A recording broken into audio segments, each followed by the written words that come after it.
Malaikat Gabriel memberitahu Maria, "Kau akan punya anak." "Bagaimana mungkin?" tanya Maria. "Aku belum menikah." "Roh Kudus akan turun atasmu. Bayi itu adalah anak Allah." Maria pun percaya.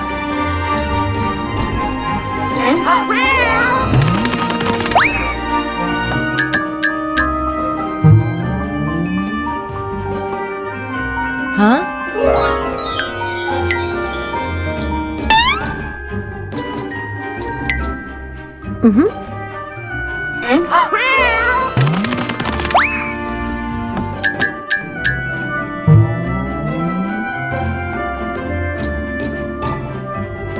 Hah?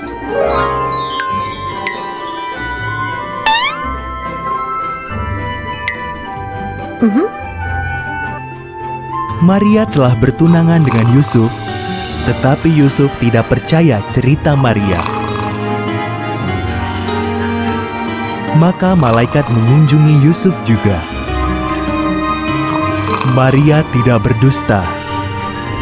Bayinya adalah anak Allah. Kau harus menamainya Yesus.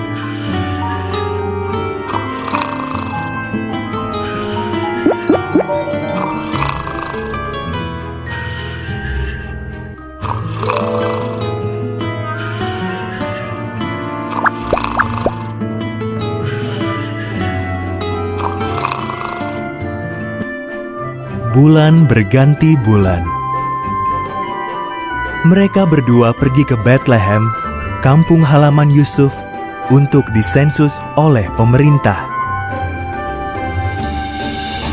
Setelah menempuh perjalanan jauh itu, Maria siap untuk melahirkan bayinya.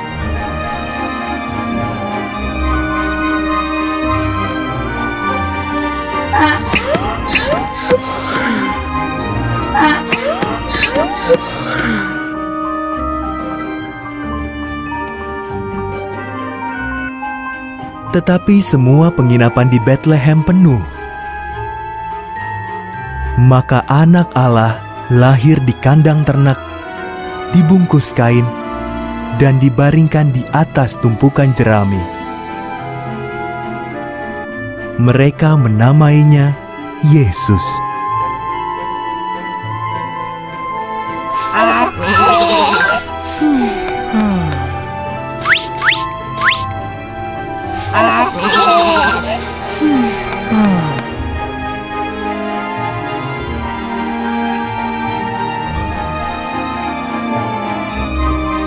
Malam itu, seorang malaikat menampakkan diri kepada gembala-gembala di bukit dekat Bethlehem.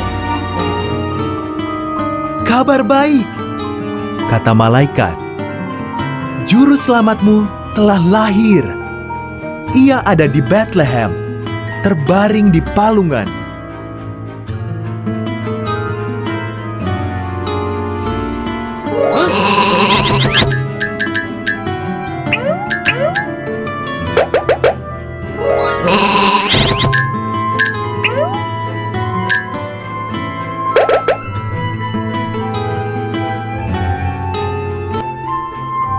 Tiba-tiba muncul banyak sekali malaikat, sehingga langit seakan tertutup oleh mereka.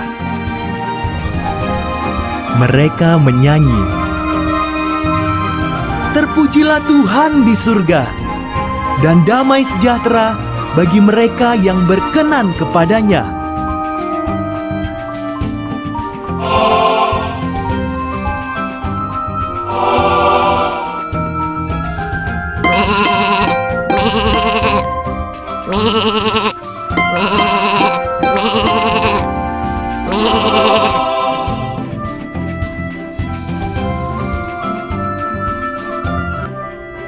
Setelah malaikat pergi, para gembala bergegas ke Bethlehem.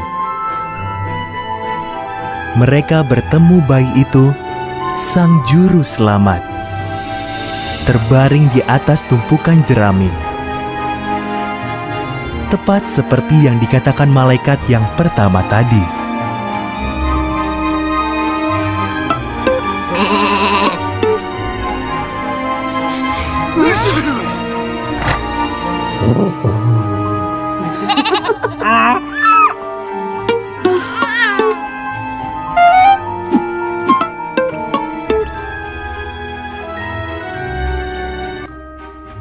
Setelah melihat Yesus, para gembala memasuki kota.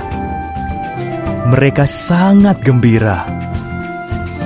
Mereka menceritakan apa yang terjadi kepada semua orang dan memuji Tuhan atas segala perbuatannya.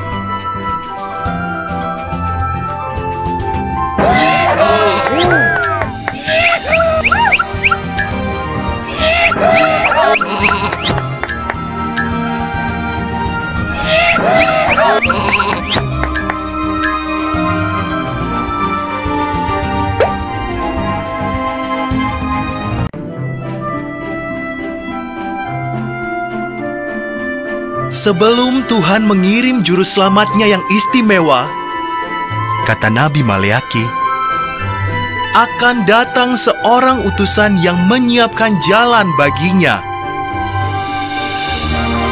Maka Yohanes datang sebelum Yesus dan berkhotbah di tepi Sungai Yordan.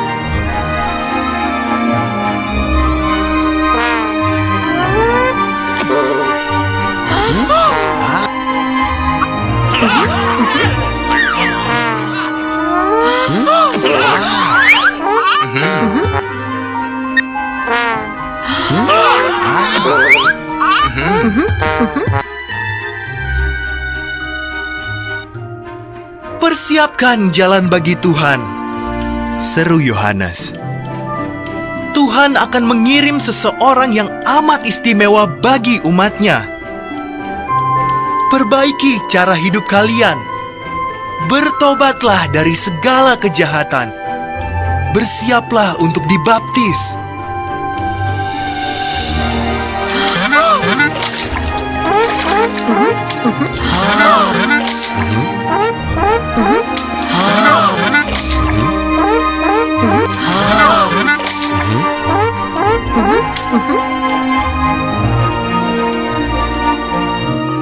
Mereka mau. Engkaukah juru selamat yang dijanjikan itu? Tanya mereka. Bukan, jawab Yohanes.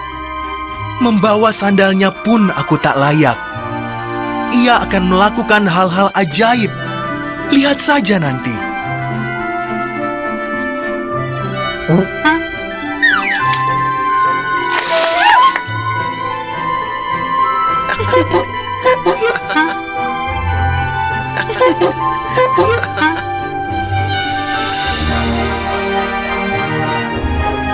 Yesus menemui Yohanes untuk dibaptis. Ketika Yohanes melihat Yesus, ia berkata, "Lihatlah anak domba Allah yang menghapus dosa seluruh dunia."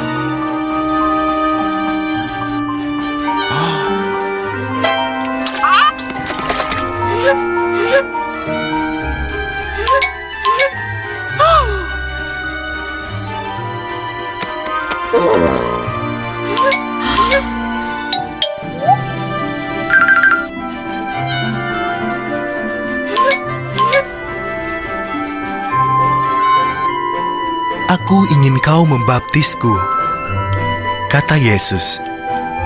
"Jangan," jawab Yohanes.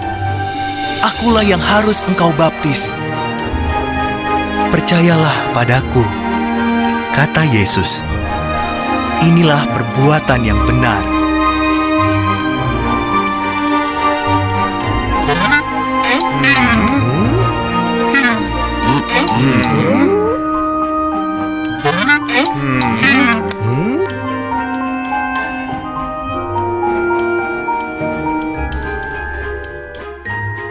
Maka Yesus pun dibaptis oleh Yohanes. Roh Tuhan turun atas Yesus dalam rupa seperti burung merpati. Ada suara Tuhan, "Inilah anakku, aku mengasihi dia. Aku sangat berkenan kepadanya."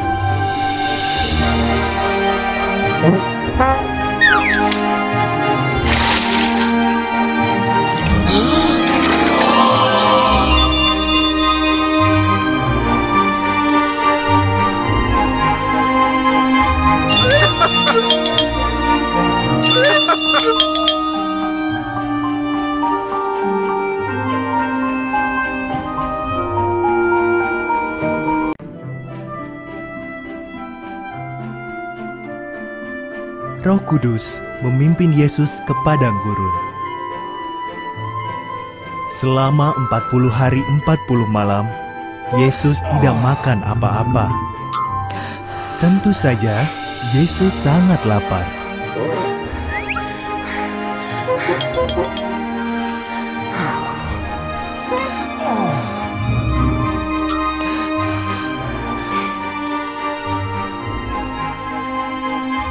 Karena tahu bahwa Yesus lapar, iblis pun datang mencobai dia. Iblis menunjuk sebuah batu sambil berkata, "Kalau engkau anak Tuhan, ubahlah batu-batu ini menjadi roti."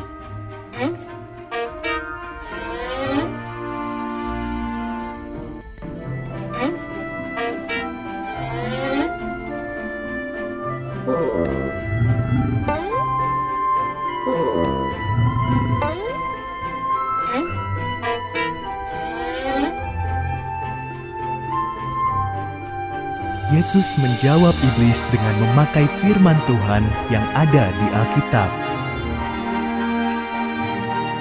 Bukan hanya roti yang membuat manusia bisa hidup, katanya. Hidup mereka bergantung juga pada firman Tuhan.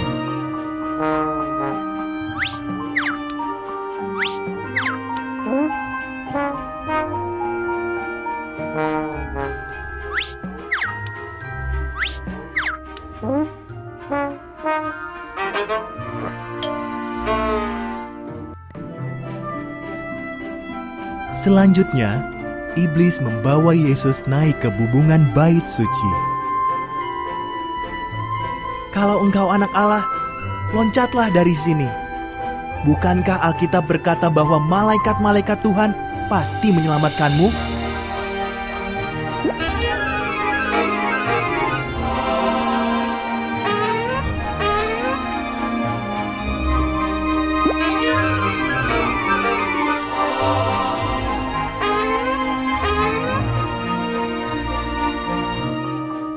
Maka Yesus kembali memakai firman Tuhan untuk menjawab serangan kedua iblis. "Jangan mencobai Tuhan Allahmu," kata Yesus. Ia mengutip ayat Alkitab lagi.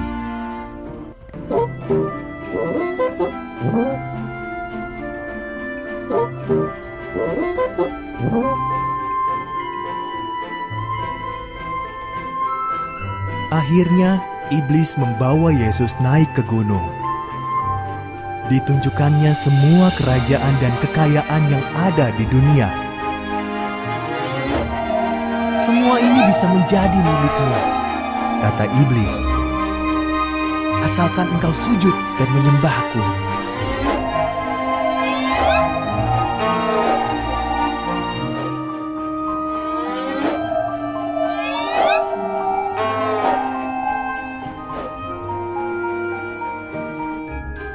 "Enyahlah kau, iblis!" seru Yesus.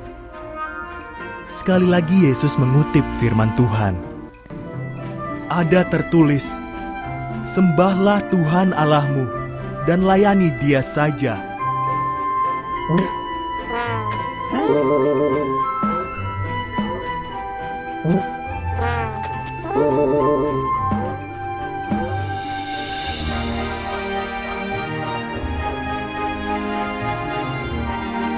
Saat Yesus berkata demikian, seketika itu juga iblis meninggalkan Dia. Lalu datanglah para malaikat dan melayani Yesus. Yesus telah dicobai, tetapi Ia tidak berdosa. Satu kali pun tidak.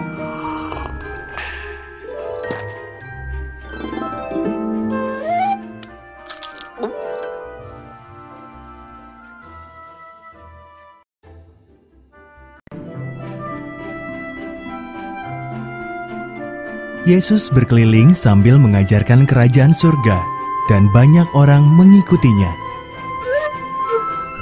Mereka belum tahu bahwa Yesus itu Sang Raja.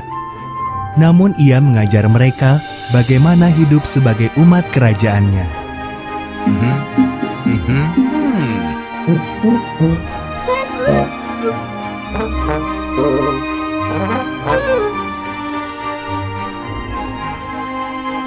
Orang melakukan perbuatan baik, kata Yesus,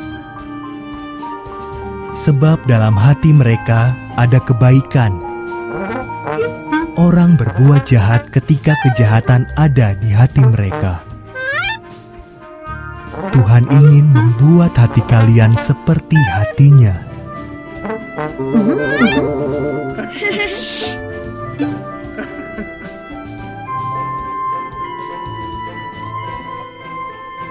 Jangan khawatir tentang hal-hal seperti makanan dan pakaian, kata Yesus.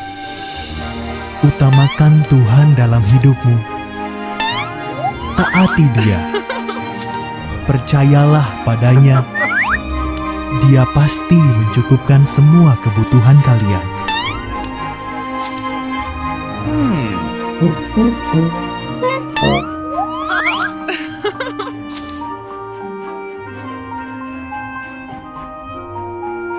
Yesus mengajarkan doa ini. Allah Bapa, namamu kudus. Bertahtalah di bumi seperti di surga. Cukupkan kebutuhan kami hari ini. Tolonglah kami agar taat padamu. Milikmulah segala kuasa selamanya.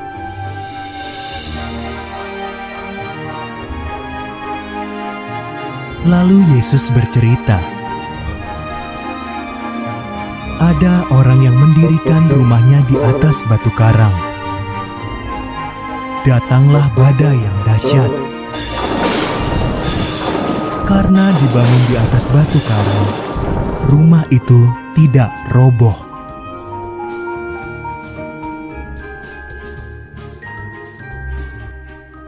Ada orang lain yang mendirikan rumahnya di atas pasir yang lembut dan sering bergoyang. Datanglah badai yang dahsyat. Karena dibangun di atas pasir, rumah itu pun roboh.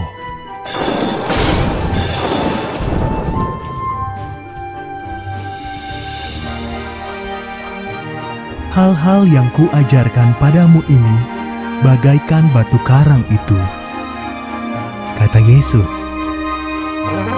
Lakukan apa yang kuajarkan, maka kalian akan menjadi seperti orang yang mendirikan rumahnya di atas batu karang tadi.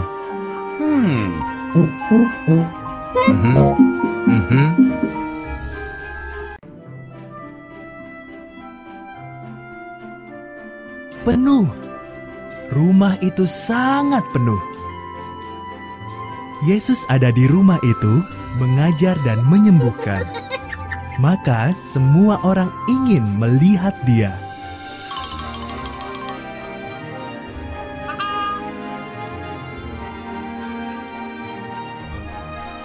Beberapa orang membawa seorang teman yang lumpuh, tak bisa berjalan. Mereka percaya Yesus dapat menyembuhkan dia. Maka mereka menggotong teman itu di atas tikar dan pergi ke rumah itu.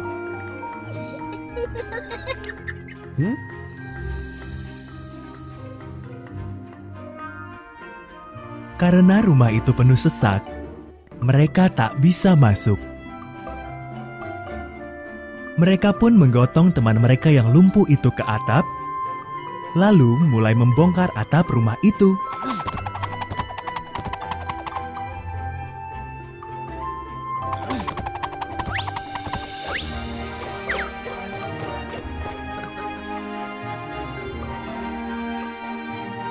Mereka membuat sebuah lubang di atap.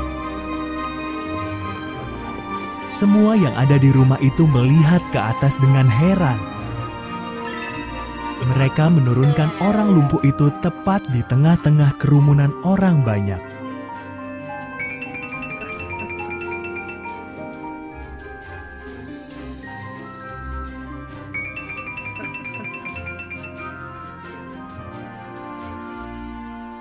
Mereka sangka Yesus akan menyembuhkan si lumpuh.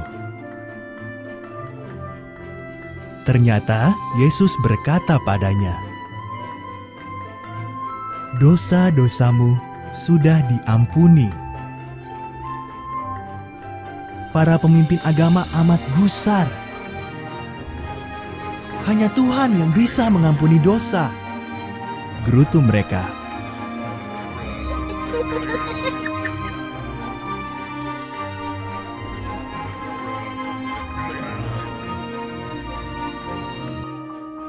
"Mana yang lebih mudah?" tanya Yesus. "Mengampuni dosa seseorang atau membuatnya berjalan?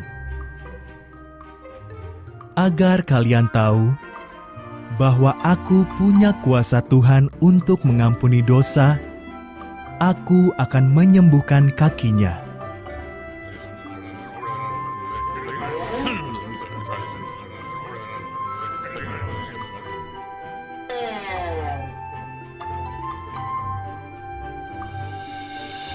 "Ambil tikarmu dan berjalanlah pulang," kata Yesus kepada orang lumpuh itu.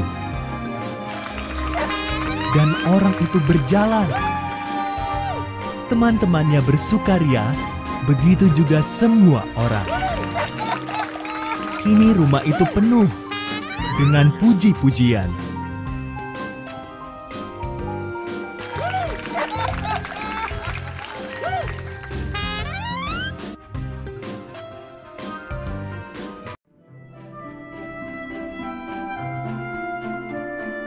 Yesus dan murid-muridnya menyeberangi Laut Galilea. Mereka bertemu seorang pria yang dirasuk roh-roh jahat. Ia tinggal di pekuburan. Ia terus menjerit-jerit dan menyayat tubuhnya sendiri dengan batu.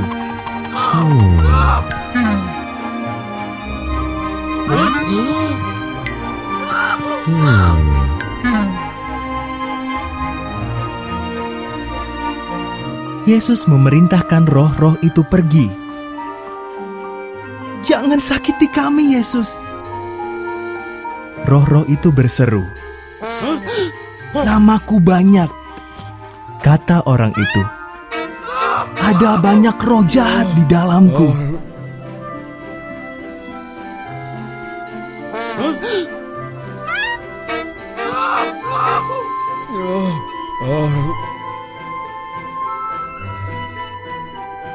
"Kalian harus meninggalkan orang ini," kata Yesus.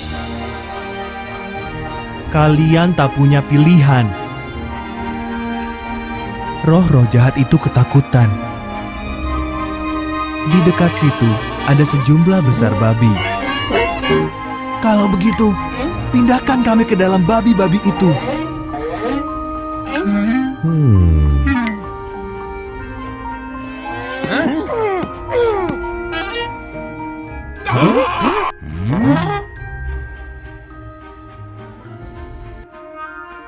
Yesus membiarkan roh-roh jahat itu masuk ke dalam babi-babi itu. Lalu, seluruh kawanan babi itu terjun dari tebing yang curam, terhempas ke danau dan tenggelam.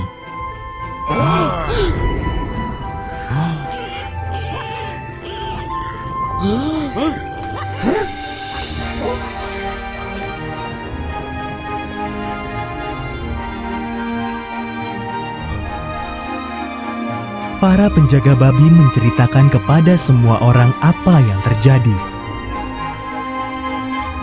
Penduduk kota berbondong-bondong datang ke pekuburan itu. Mereka melihat Yesus telah membuat orang itu waras.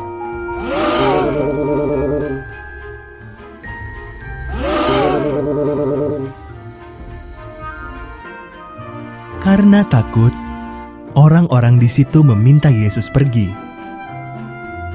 Pria itu ingin mengikuti Yesus. "Tetaplah di sini," jawab Yesus. "Beritahu semua orang apa yang telah kuperbuat." Pria itu taat dan semua orang heran.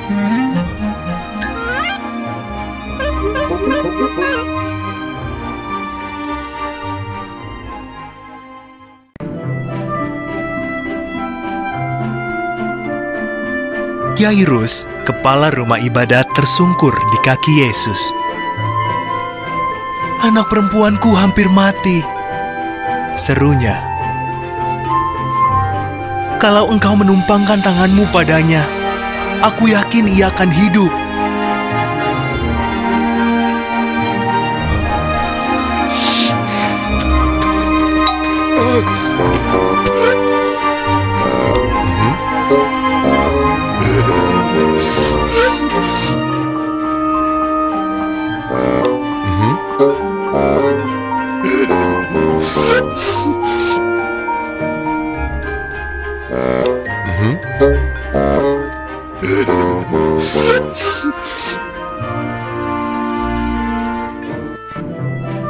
Mereka menembus kerumunan orang, lalu bertemu beberapa orang dari rumah Yairus.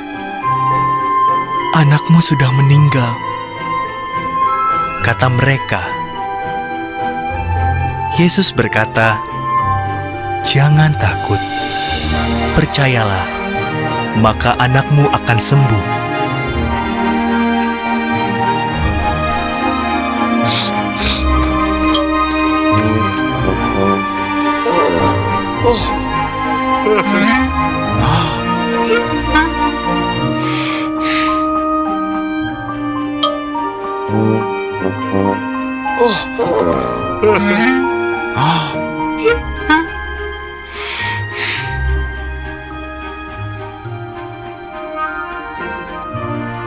Mereka tiba di rumah Yairus dan melihat orang-orang menangis karena anak itu telah mati. "Mengapa kalian menangis?" tanya Yesus. "Anak ini tidak mati. Ia hanya tidur." Orang-orang menertawakan Yesus.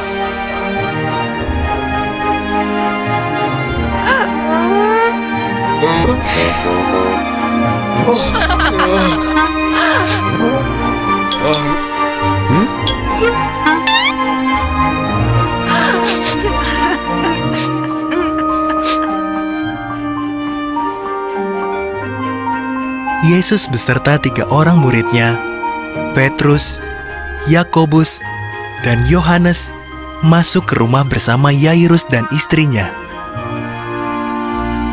Anak perempuan itu terbaring di sana, seperti yang dikatakan semua orang.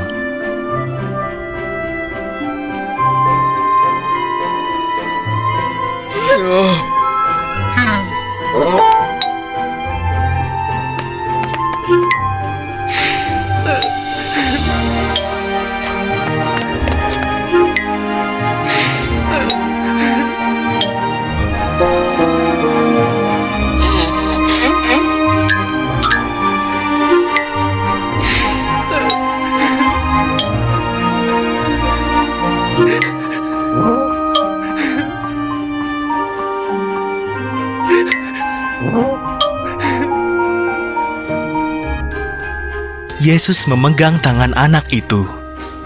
Lalu katanya, "Bangunlah, Nak."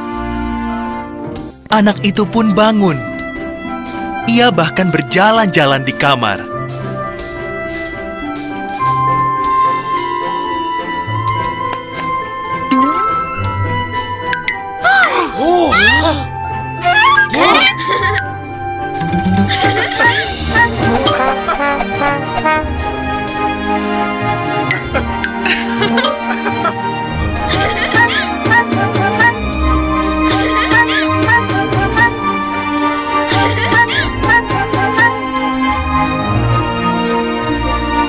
Yairus dan istrinya amat takjub. Yesus melarang mereka menceritakan perbuatannya itu kepada siapapun. "Sekarang," kata Yesus, "anak ini sepertinya perlu diberi makan."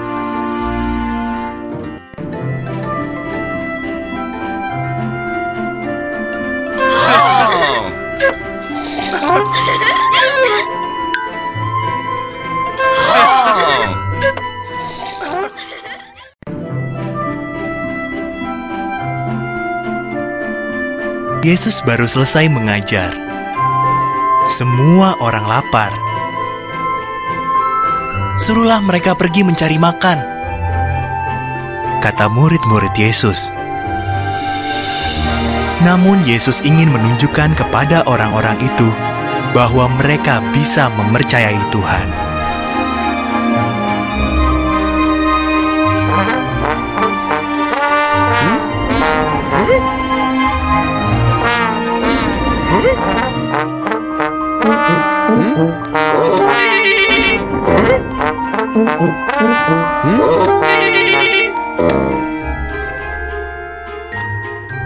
Kalian beri saja mereka makan, kata Yesus.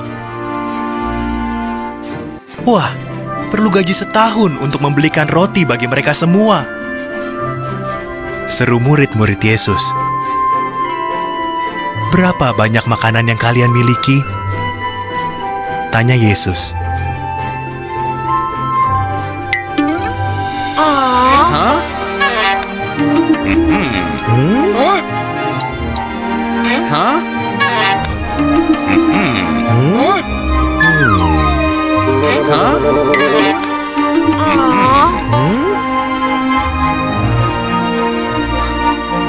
Di sini ada anak laki-laki, kata Andreas. Ia punya 5 roti dan 2 ikan kecil. Yesus tersenyum. Bagus sekali.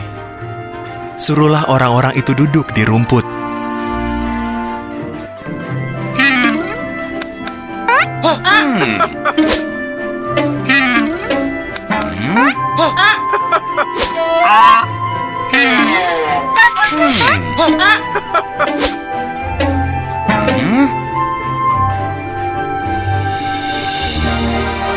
Duduklah mereka semua di lereng gunung. Yesus bersyukur kepada Tuhan atas roti dan ikan itu. Lalu ia memecah-mecahkannya agar dibagikan oleh para muridnya.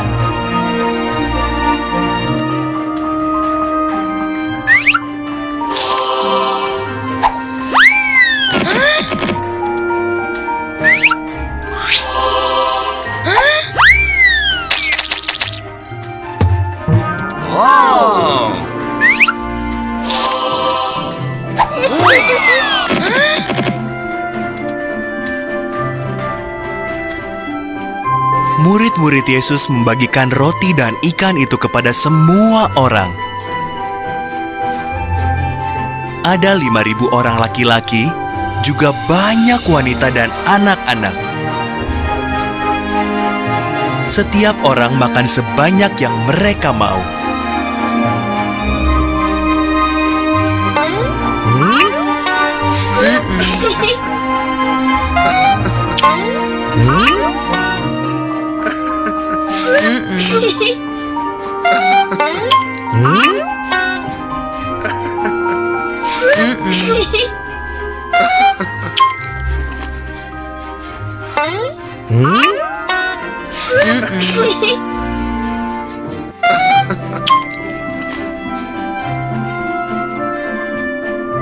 Sesudah itu, para murid mengumpulkan sisanya. Ada 12 keranjang penuh yang tersisa dari 5 roti dan 2 ikan tadi. Orang-orang tahu bahwa mereka bisa percaya Tuhan akan memelihara mereka.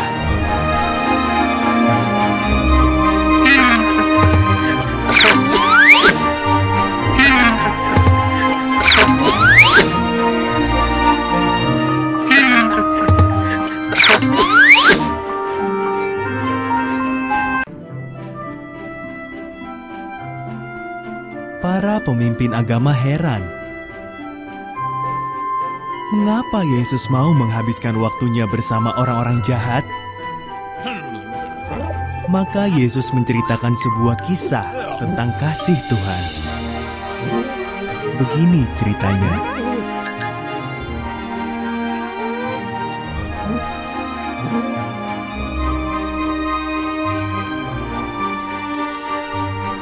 Seorang pria memiliki 2 anak laki-laki. Si bungsu meminta uang yang seharusnya diterimanya setelah ayahnya meninggal. Dengan sedih, sang ayah memberikan setengah dari hartanya kepada si bungsu.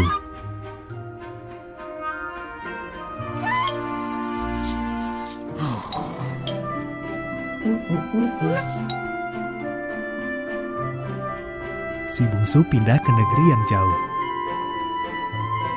Dihamburkannya semua uangnya. Lalu datanglah masa kelaparan sehingga ia harus bekerja memberi makan babi. Ia amat lapar dan ingin sekali makan makanan babi itu.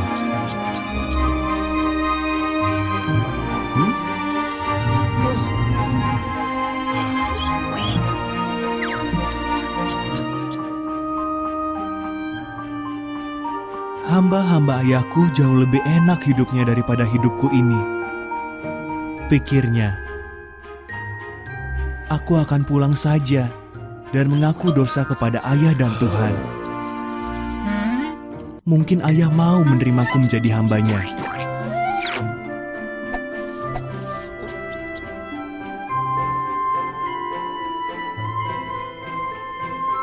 Si bungsu pun pulang.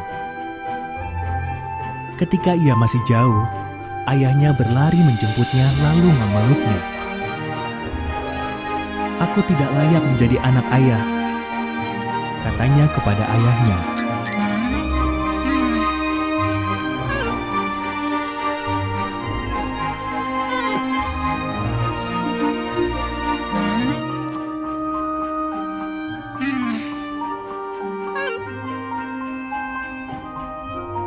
Ambilkan jubahku yang terbaik untuk anakku ini, kata sang ayah pada hamba-hambanya. Pasangkan cincin di jarinya. Panggang sapi yang paling gemuk, anakku yang hilang kini telah ditemukan.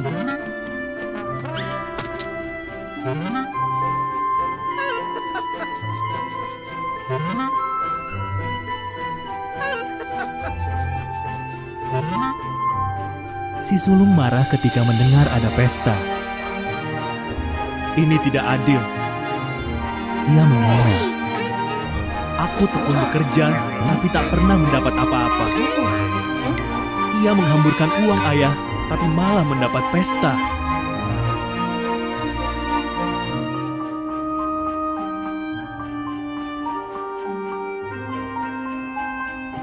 Segala milikku adalah milikmu juga, jawab ayahnya. Adikmu tadi mati, kini ia hidup kembali. Tadi ia hilang, kini ia ditemukan. Kita bisa apa lagi selain merayakannya?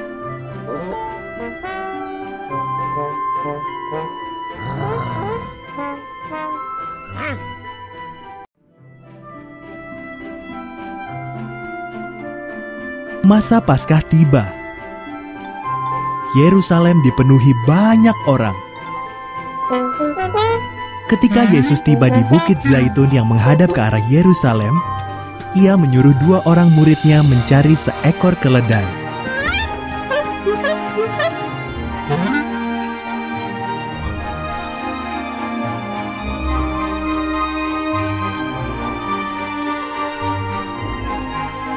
Mereka menemukan keledai dan menyampirkan jubah mereka ke punggungnya. Yesus menunggangi keledai itu menggenapi ayat Alkitab ini. Yerusalem, lihatlah, rajamu datang, mengendarai seekor keledai.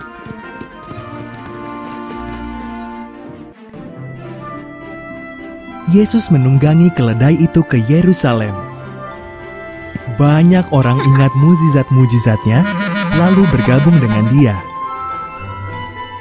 Mereka menaruh jubah mereka dan daun-daun palem di jalanan di depan Yesus untuk menghormatinya.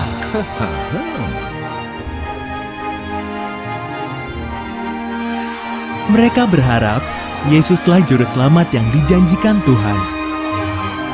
Maka mereka bersorak-sorak, Hosana!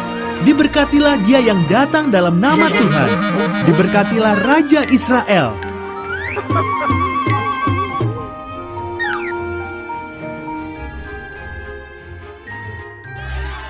seluruh dunia mengikutinya. Orang Farisi menggerutu. "Yesus, suruhlah mereka diam." Jawab Yesus, "Sekalipun semua orang ini berhenti bersorak, batu-batu pun akan tetap memuji Aku."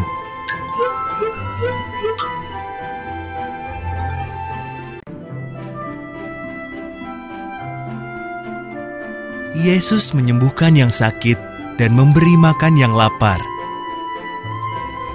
Ia mengasihi yang terbuang dan mengajar semua orang tentang kerajaan Allah. Tetapi para pemimpin agama tidak menyukai ajarannya dan iri padanya.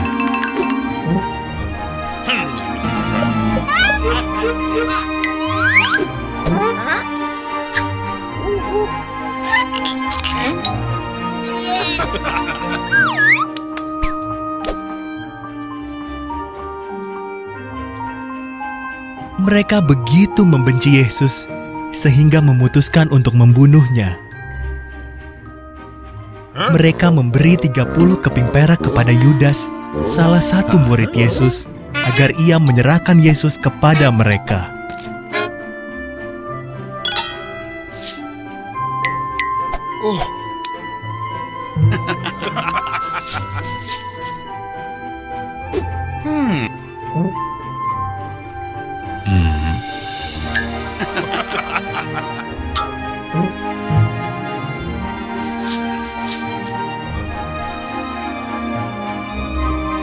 Lalu Yesus dan murid-muridnya merayakan Paskah.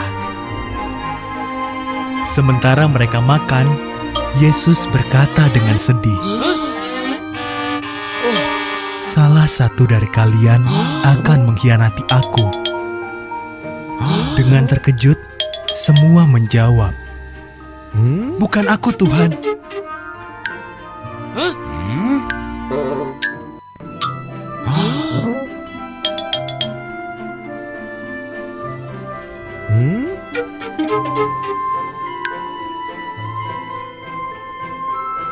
"Benar," kata Yesus.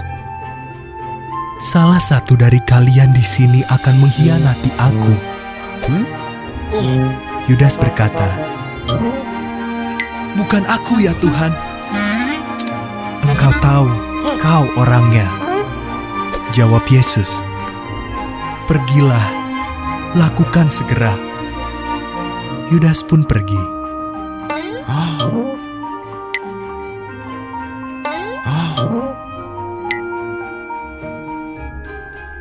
Yesus mengambil roti dan bersyukur kepada Tuhan. Ia memecahkannya, memberikannya kepada murid-muridnya, dan berkata, "Ingatlah Aku setiap kali kalian makan ini. Inilah tubuhku, kuberikan kepadamu."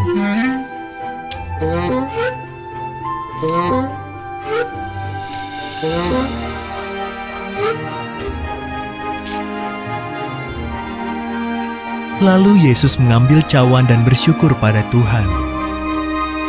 "Mari, tiap orang minum dari cawan ini," katanya. "Inilah darahku, dicurahkan agar dosa-dosa dapat diampuni."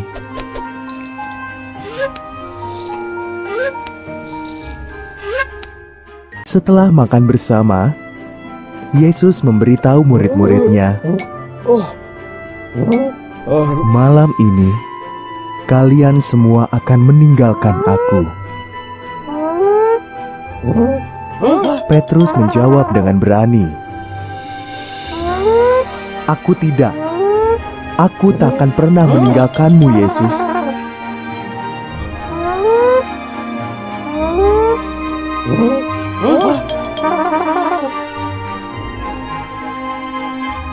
Yesus menghela napas.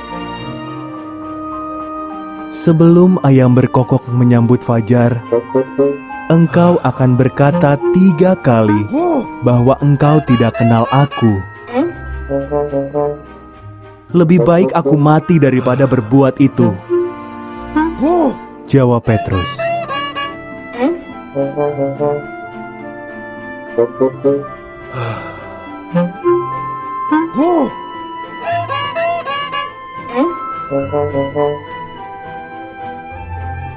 Ketika mereka tiba di Taman Getsemani, Yesus meminta para murid berdoa bersamanya. Tapi mereka sangat lelah. Mereka tertidur. Yesus berdoa sendirian kepada Bapa.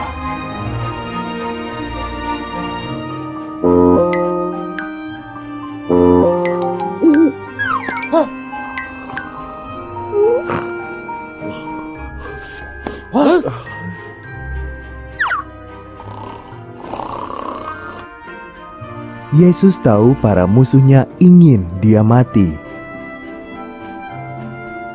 Dia juga tahu bahwa kematiannya adalah rencana Tuhan baginya. Tunjukkan padaku jalan lain, doa Yesus. Tapi kalau tidak, aku tetap akan melakukan kehendak-Mu.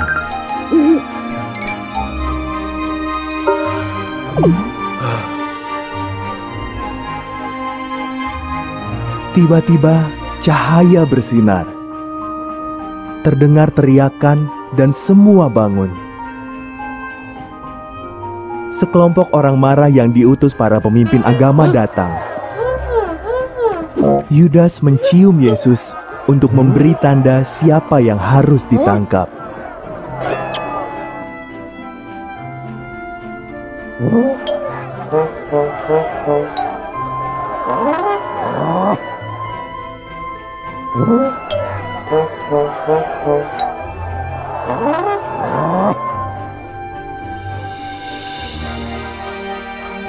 Akulah yang kalian cari, kata Yesus.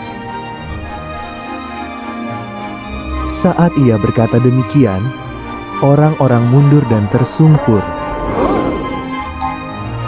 Lalu mereka mencengkram Yesus dan membawanya kepada para pemimpin agama.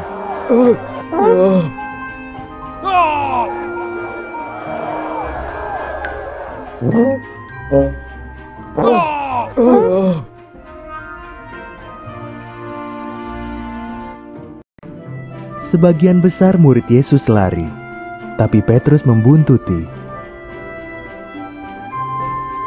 Ia menunggu di halaman untuk melihat apa yang akan terjadi. Seseorang bertanya, "Kau pengikut Yesus, kan?" Karena takut, Petrus menjawab, "Bukan."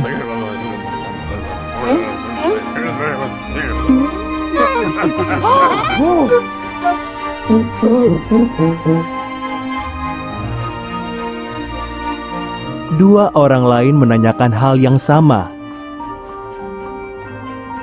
"Kalian keliru," jawab Petrus.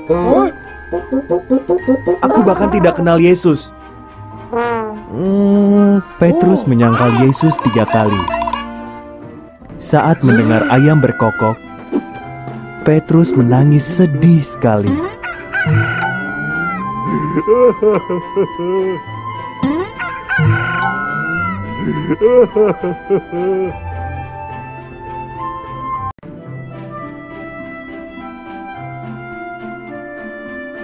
Para pemimpin agama memberitahu Gubernur Pilatus bahwa Yesus berbahaya dan ingin menjadi raja. Pilatus bertanya kepada Yesus, "Benarkah itu?" Jawab Yesus, "Aku raja, tapi bukan atas dunia ini."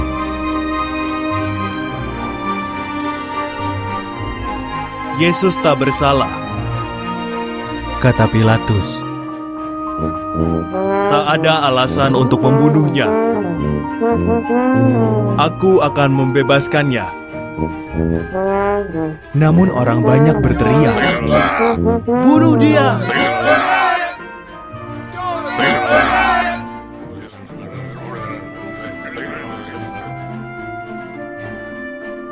Maka Pilatus menyuruh para prajuritnya mencambuki Yesus. mereka memaksanya memakai mahkota duri. Lalu mereka menyuruh Yesus memikul kayu salib dan membawanya naik ke atas bukit.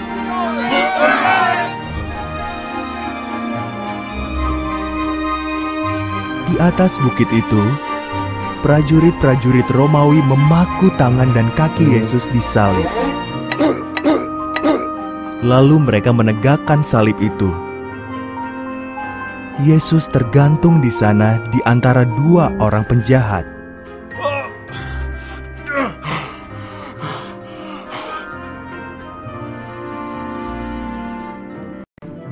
Sekitar tengah hari, langit menjadi gelap. Kawan-kawan Yesus menangis. Para pemimpin agama tertawa dan berkata, "Kau bisa menyelamatkan orang lain. Kenapa tak bisa selamatkan diri sendiri?" "Ampuni mereka, Bapa," kata Yesus.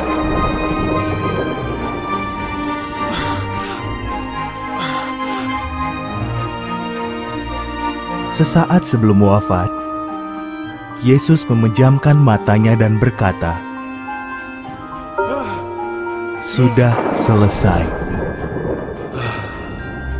Ia telah menyelesaikan semua tujuan kedatangannya ke dunia ini karena kasih-Nya yang amat besar.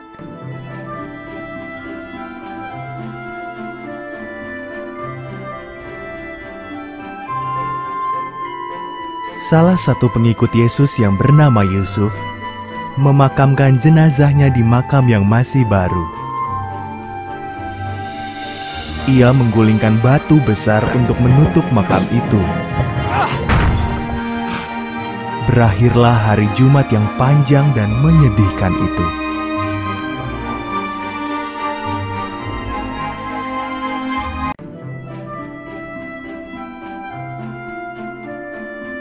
Minggu pagi, beberapa wanita pergi untuk mengurapi jenazah Yesus dengan rempah-rempah. Mereka tahu ada batu besar menutupi pintu masuk kubur itu dan tidak tahu bagaimana cara memindahkannya.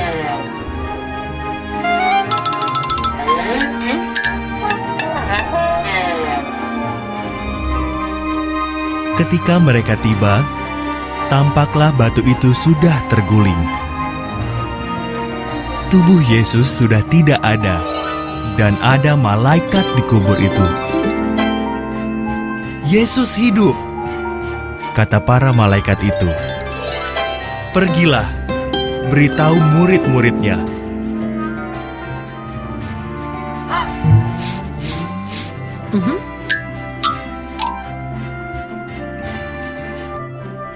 Wanita-wanita itu memberitahu para murid. Petrus dan Yohanes lari ke kubur Yesus untuk melihat. Yang mereka temukan hanyalah kain kafan pembungkus mayat Yesus. Mereka pulang dengan kebingungan.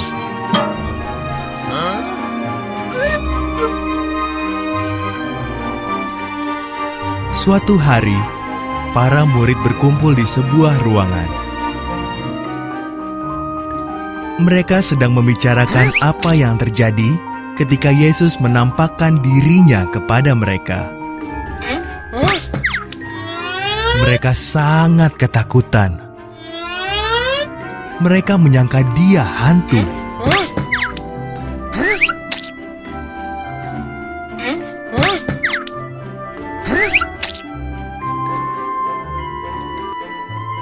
"Jangan cemas," kata Yesus.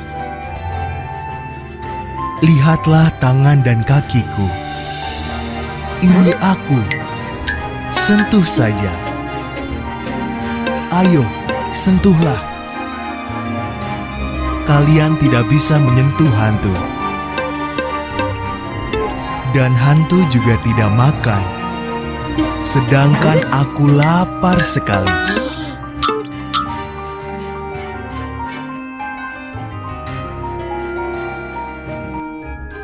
Yesus pun makan ikan. Lalu Ia mengajar mereka. Firman Tuhan dalam kitab suci amat jelas.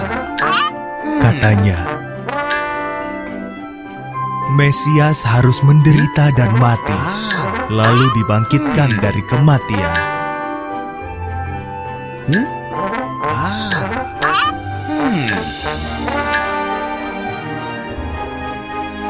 Sekarang, beritahu seluruh dunia apa yang telah kalian saksikan. Biar semua orang tahu dosa-dosa mereka akan diampuni bila mereka mencari Tuhan. Semua ini dapat terjadi karena apa yang telah kulakukan.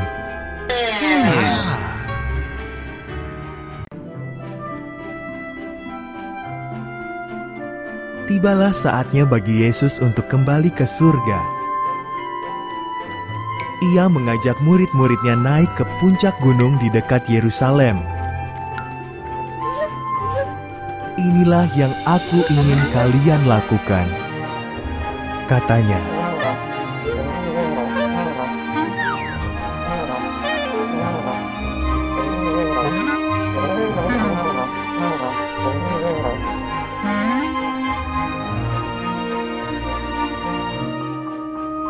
Tinggallah di Yerusalem sampai kalian menerima Roh Kudus yang dijanjikan. Lalu beritahu setiap orang mengenai aku. Pergilah dari Yerusalem ke Yudea, ke Samaria, dan sampai ke seluruh dunia.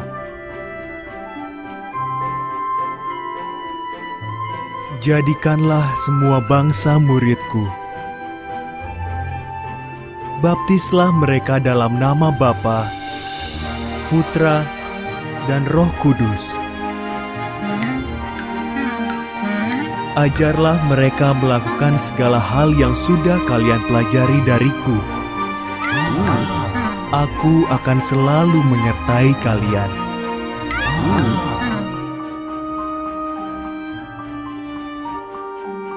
Setelah mengatakan ini, Yesus pun terangkat ke langit.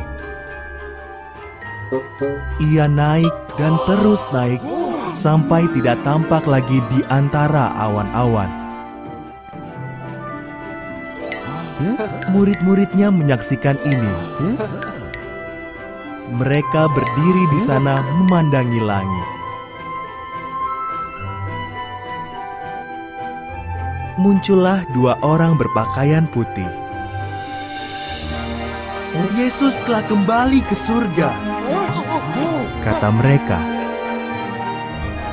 Ia akan datang lagi dengan cara yang sama. Murid-murid pun taat pada Yesus dan pergi ke Yerusalem.